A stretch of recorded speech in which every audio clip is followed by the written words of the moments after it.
What you are about to listen to is me, Pastor Michael Bowman, as I think out loud about and try to apply the scripture to anything and everything that comes to mind.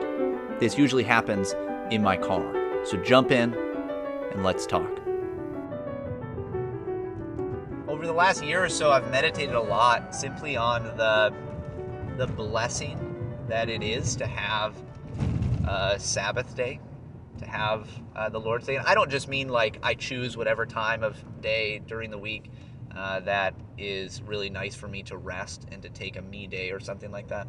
I mean an actual Sabbath on the Lord's Day, that like actually having a day that's set aside for worship and for rest and for works of mercy. Now, I'm not saying I'm the best at taking a Sabbath all the time, at actually setting apart Sunday in a way that is most glorifying to God and is commanded in His Word. I think that there are lots of times that I allow different kind of worldly vocational things come into my mind or come into my day in the different things that I do. So I know that I don't do this particularly well, but this is something that my family has tried over the last several years to do better with, is to have a better Sabbath. And one of the things that's helped the Sabbath be a particular blessing is actually working extremely hard during the week.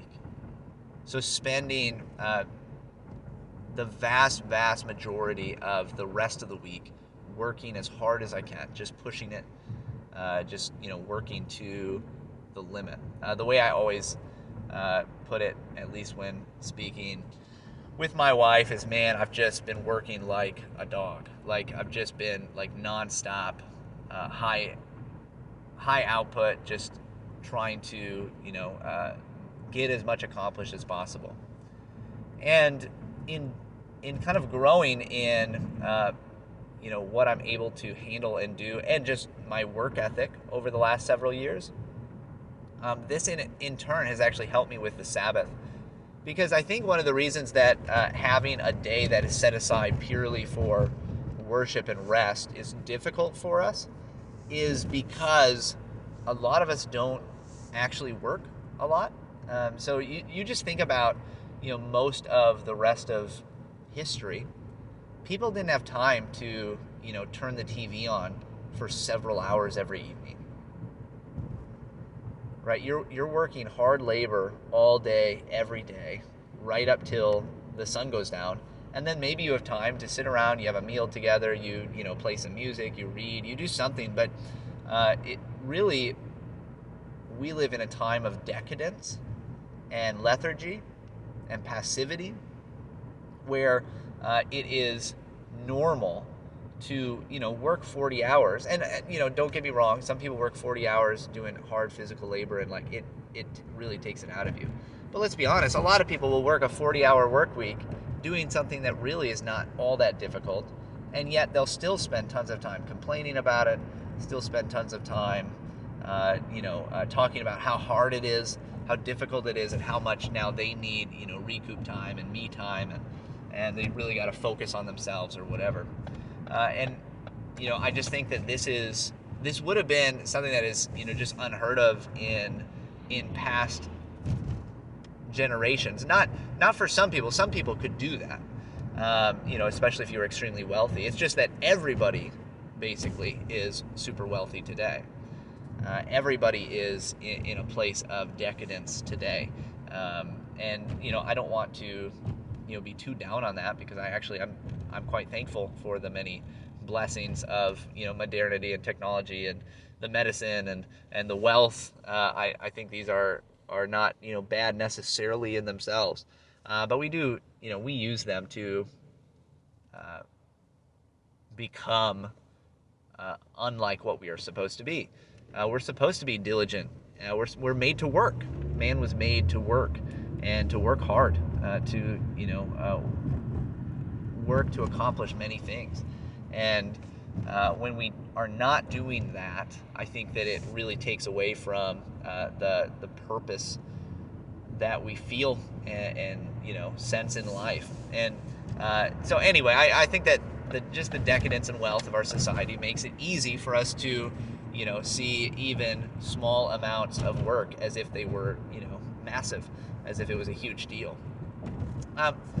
And so I think that if we worked harder, if, more people had, side hustles and more people were just, working hard, trying to work as hard as they could, I think that what they would find is that there's tremendous blessing then in having a day that is set aside apart from those things, apart from doing those things. And I mean, even if you don't, even if you work, shorter hours or what have you, I still think that there's a sense in which having a day of rest and worship is going to be of benefit. I just think that there's, it's particularly felt if you are really working hard, and then you're able to enjoy this kind of a day. Then you actually see, oh, this is a tremendous blessing for me.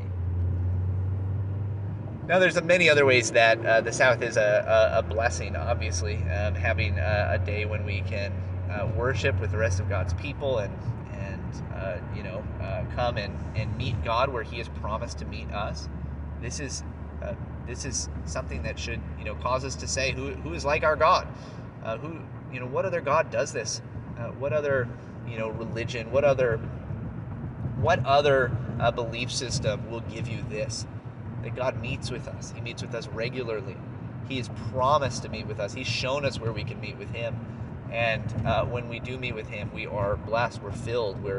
We are given that which we most need, that which is most spiritually nourishing to us, Christ Himself. And we are those who then grow because of that. We grow up into maturity, into the likeness of Christ, into what man is and supposed to be, a new humanity. These are all, it's amazing. It really is. And so, I've been contemplating that, thinking about it over the last couple of years, especially as I've been able to set my life much more in line with, I believe, a biblical understanding of the Sabbath, where it is set aside for worship and for rest and for acts of mercy. And this is truly a blessing from God for us. Hey guys, I hope this has been helpful for you. If it has been, go ahead and rate it, review it, or share it with a friend, especially if you're in La Crosse, Wisconsin, or the surrounding areas. That helps me expand the audience and hopefully increase the impact of these ideas.